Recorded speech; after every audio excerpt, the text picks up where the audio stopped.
In this video, I will show you how you can customize the control center of your iPad Air. Now to do that, first of all, just swipe down from the top right of the screen and open the control center.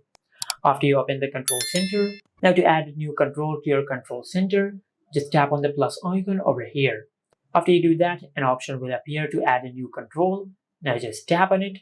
Over here, you will find all the controls which you can add to your control center. You can either search the control which you want to add from here, or you can search the name of the control in the search bar over here.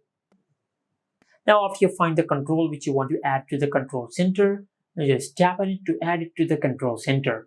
Now to increase or decrease the size of the control, just drag the icon from the handle at the bottom right corner on the icon, as you can see, and by doing that you will be able to increase the size of the icon. Just like that. Just increase or decrease the size of the icon to whatever you want, and once you're satisfied with your icon size, then just tap on anywhere on the screen to save the changes.